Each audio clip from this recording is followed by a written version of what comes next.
What's going on, everyone? Welcome back to another episode of Sports with Warbs. Today is the second UFC video I'm doing here with Christian.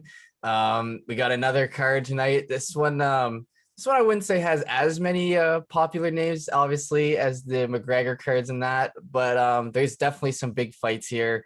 And we were just kind of talking about before we got into it that this is one of like the most even fight cards we've ever seen. In the main card, there's not one in the betting odds, not one fight that has minus 200 or plus 200. It's all under. And in UFC, pretty much like 200 and under is like a wild card pick, pretty much. And anything like above that, you can kind of get into favorites more. So pretty much all these fights go either way, is what we're saying. We're going to start with the main events first, like we did last time, and then we'll get into the lower fights. I think for some of my picks, we're gonna have to get a little more specific today, man. Like it's one of the fights will be like this one will go to decision because that's where people will make their real money, man. No one's making money on friggin' minus 140. So you know what I'm saying? Fair point. To start out, obviously, we've got the start of the new look lightweight division, pretty much. Khabib, the greatest lightweight of all time, and my goat guy, I think is the best ever. He retired officially, gave up the belt, and that kind of created some sort of little like tournament here, I guess. Like not really tournament because they gave the title fight to Chandler Oliveira, but there's a lot of guys who are basically vying for that. It's one of the most stacked divisions, a lot of noticeable names, a lot of noticeable fights. But this first one, I'll just kind of set it up and then we'll get Christian's thoughts and then we'll kind of get into it. So we've got Michael Chandler, who is not a lot of people who are just UFC fans might not know him, but he was the Bellator world champion. He's beat previous UFC champs, Eddie Alvarez. He came over to the UFC finally, right as Khabib's at the tail end of his career. I'm sure he would have liked that fight, or like anyone would have.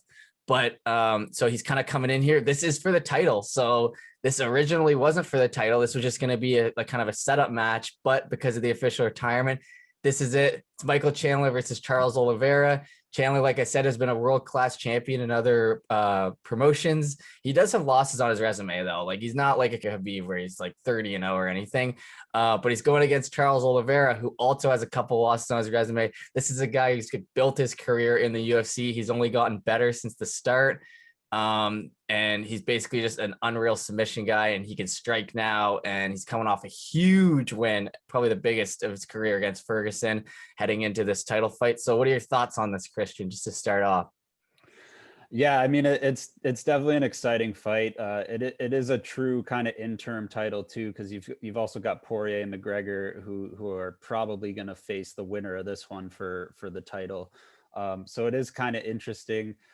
Yeah, I mean Chandler, even in his first UFC fight, it was hard to learn a lot about him because he finished it so quick. He looked good, man.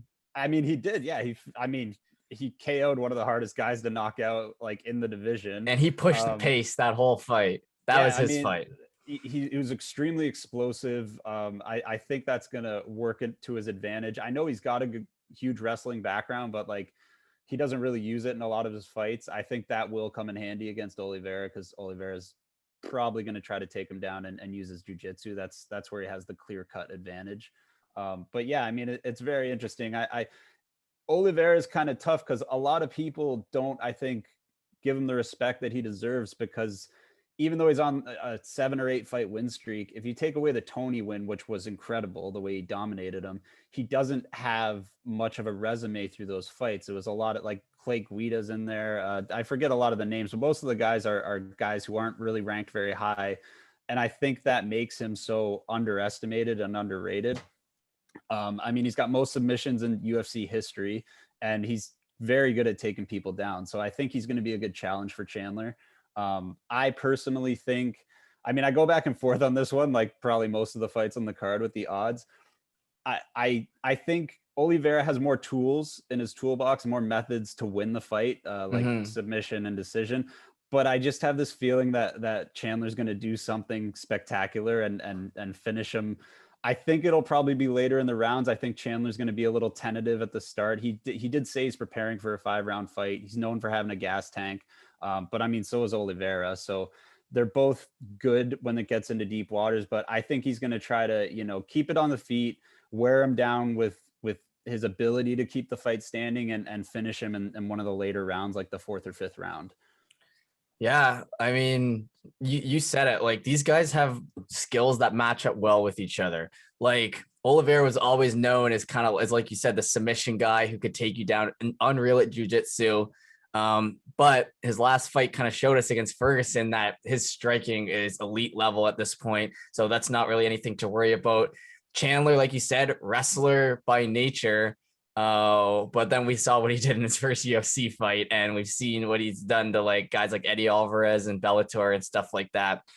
Um, so he is the 1+115 underdog. I mean, I'm taking Chandler here, man. This is the thing with me and Christian too. We get into this a bit. I always feed into the hype when Dana brings these guys in from other, it's like from Bellator, like these guys that are supposed to be really good. Christian doesn't really buy into it as much as I do, so I always end up like convincing him how good these guys are, or trying to.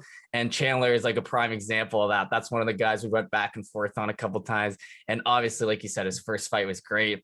I think this is gonna be a sick fight, man. They match up so well against each other. Like, Yeah, and that like the Bellator argument is kind of the strength of schedule argument, but you can also say yeah, that for Oliveira because since he's moved up to lightweight, I mean, he started at lightweight, went down to featherweight, but since his recent move up to lightweight, he hasn't really fought any of the cream of the crop guys in the lightweight division. So yeah, he's on a crazy win streak, but this is yeah, a bigger test than I think he's really faced so yeah. far.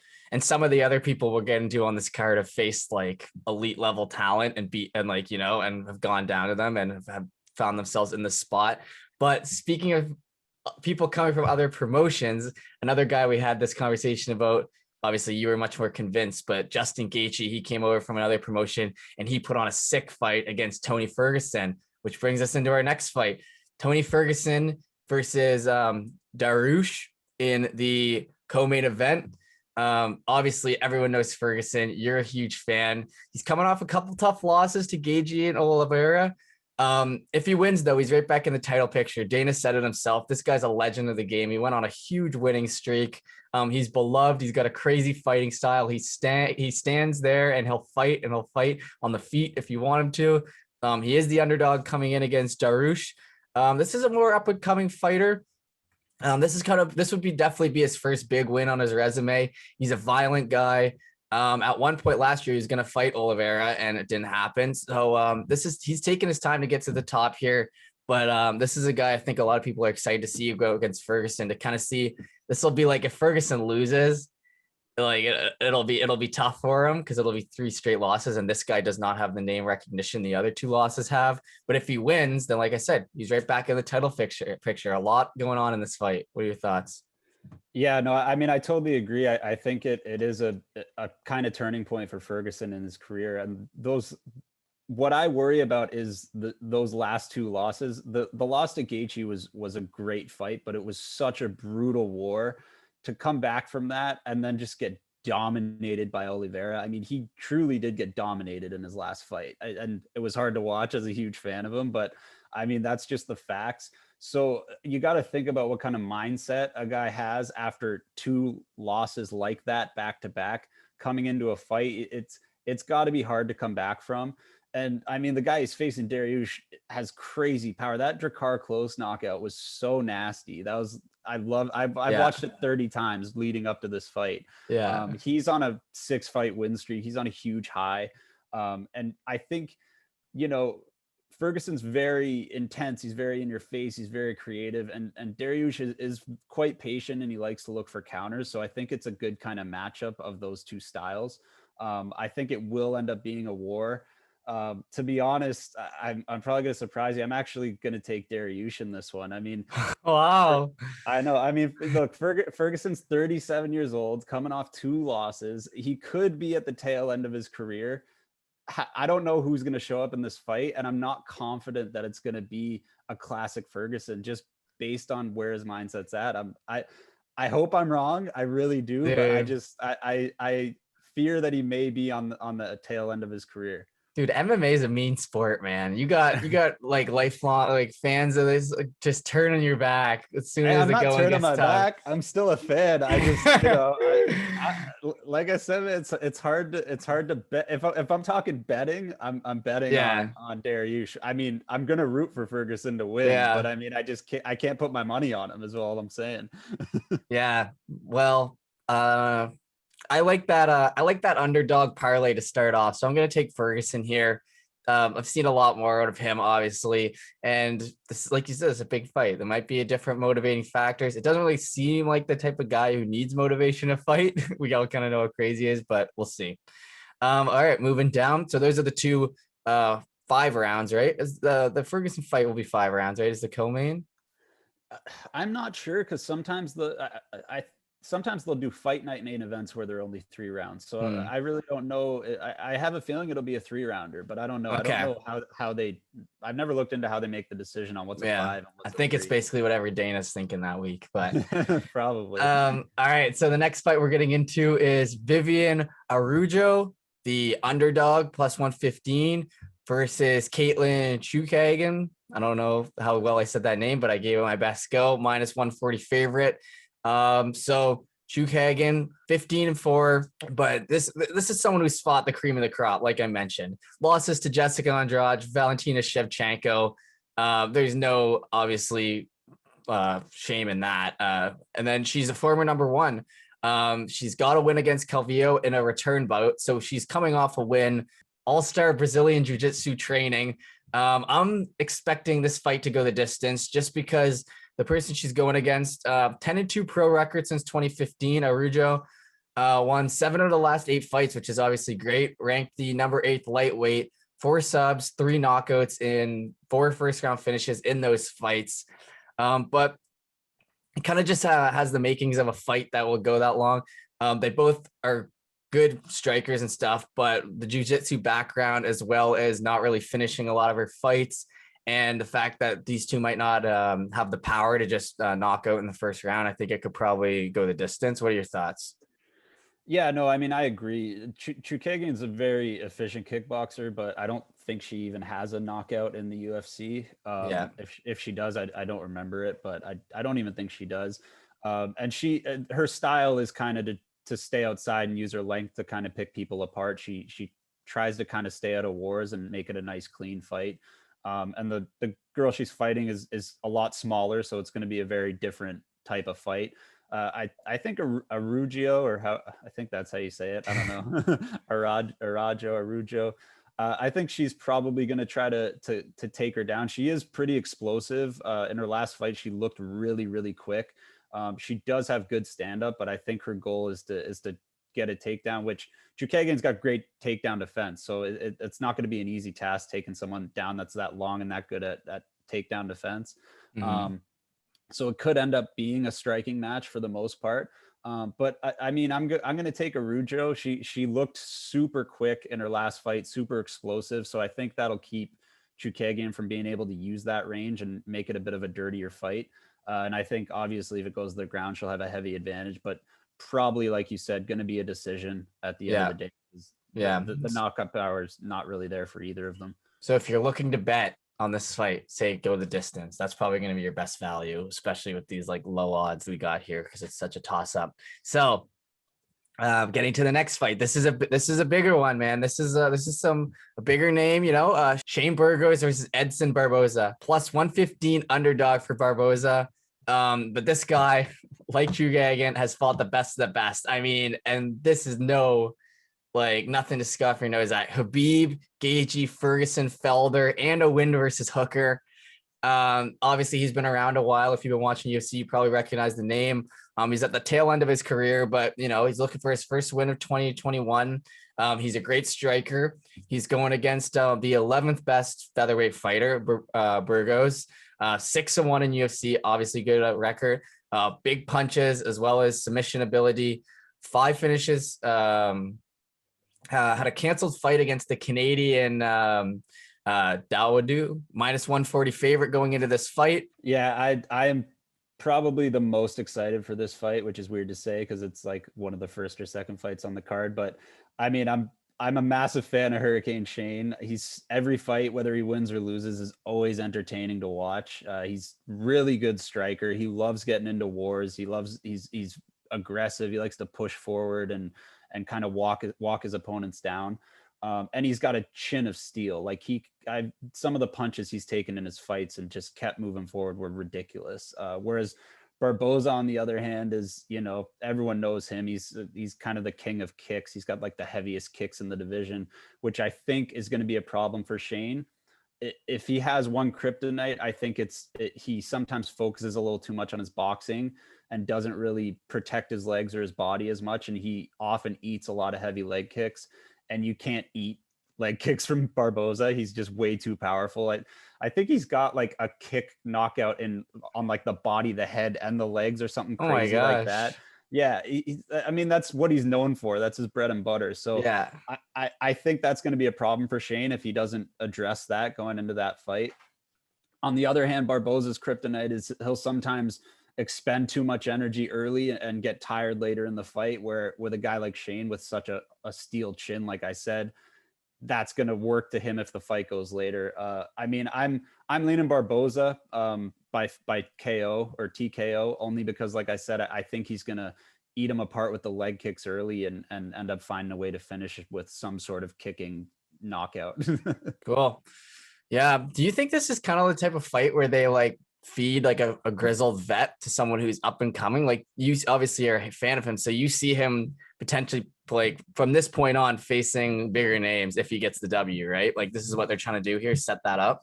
Yeah, I mean, Shane was on a real good rise until his last fight, I think, against Emmett. But I think if he had won that fight against Emmett, he would be fighting, someone a lot higher up in the rankings. He had a lot of hype going into that fight. That was an amazing fight, even though he lost. It was extremely entertaining to watch. So yeah, I mean, I think because of the way he wins and loses fights, I think he's someone that the UFC wants to rise in the ranks, because again, anyone he fights is going to be entertaining. Cool. So you're taking Hurricane Shane, I imagine. I love that nickname. I'm actually taking Barboza. I think, okay. I know. I keep going against the guys I'm rooting for, but I mean, my heart says Shane, but my brain says Barboza. It's only because I've noticed in Shane's fights, he eats leg kicks. He doesn't check them. He just walks forward, takes them, and you just can't. Barboza kicks way too hard for that. And I think if he doesn't change that, which is hard to do when you do that every fight, it's hard to get in a different mindset for a new fight. And so that's why I think Barboza's leg kicks are going to be the thing that stops him. Dude, your brain's going to be in an absolute pretzel on fight night, trying to figure out like who you want to win, who's like going to make you money, which parlay matches up with which parlay. Like, come on, man. I know I hate betting against guys I'm a fan of, but I mean, if you want to win money, come on, man. That's a DC classic. Come on. But all right. So finally, so this fight was actually moved to the card because there was a COVID situation with Hermanson. So this is a flyweight bout. We got Bontorin versus Schnell. Bontorin, the plus 135 underdog. The Schnell is the minus 165 favorite. Bontorin, you may know him from coming off a loss to France just a couple months ago, and he fought Ray Borg. This is another guy who's fought some decent names. He won performance of the night against France. Dude, that fight, I was like, is this the guy who like basically had him dead in the water and had my parlay dead in the water, and then like couldn't submit him when he had him on the ground and was dominating him, and then got knocked out like 10 seconds later? And it turns out he is the guy. So he almost had a win against him. He's coming in as an underdog against a Schnell guy. Schnell fights out of American Top Team, obviously a well-respected camp to fight out of. Had 3 scheduled bouts with this Tyson Nam guy, and then finally beat him on the last. It got canceled twice, but now he's back at it. He's got a new opponent. They've moved up to the main card, probably making a little bit more money. They're going to want to start the show well. What do you got here, my guy? Yeah, I mean, I think this is going to be mostly a grappling match, to be honest. Both of these guys have a ton of wins by submission. Bontorin has like an insane amount of wins by rear naked choke. Like if you look through his resume, it's just like rear naked choke, rear naked choke, rear naked choke. Schnell also has a lot of wins by submission. I mean, Bontorin, I think, has the power advantage, but I think Schnell is just got a slight edge just in the striking abilities and skills. So, I mean, I think Schnell probably wins the stand-up war, but I think no doubt it's going to end up on the ground since they both love submissions by way of finish. Yeah. So yeah, I mean, I'm taking Schnell in this. I think he's going to use that striking advantage to initiate the takedowns and end up on top. I'm leaning towards decision only because they are both so good at submissions. It's hard for two guys that are amazing at jiu-jitsu to lose. It kind of ends up in a stalemate when they're on the ground. It's submission, transition, submission, transition. And I think that's what's going to happen. And so that's why I'm taking Schnell by decision, because I think he's going to spend more time on top being the aggressor on the ground. So that's why I'm taking Schnell. All right, I can back that. So yeah, if you're looking to make some money, a little bit more than -165, make sure you just go by decision for him. But yeah, so that's it. That's the card. UFC 262, the return of the lightweight division. We're gonna have a champ. Hopefully, if everything goes according to plan, knock on wood, we got a few days left until the fight card. You know, anything could happen, especially if Ferguson's on the card. But that's all we got for you. We hope you guys enjoy. We'll probably be back with another one as soon as there's a big card. Oh, dude, I saw they've announced Izzy's next card is absolutely stacked. Oh yeah, that's going to be a great card. That'll definitely be a video. That's down the road a little bit. But yeah, thank you everyone for watching. Christian, thanks for coming, obviously. Thanks for having me. We'll see how it goes. Hopefully we get some wins here. All right, everyone. Peace.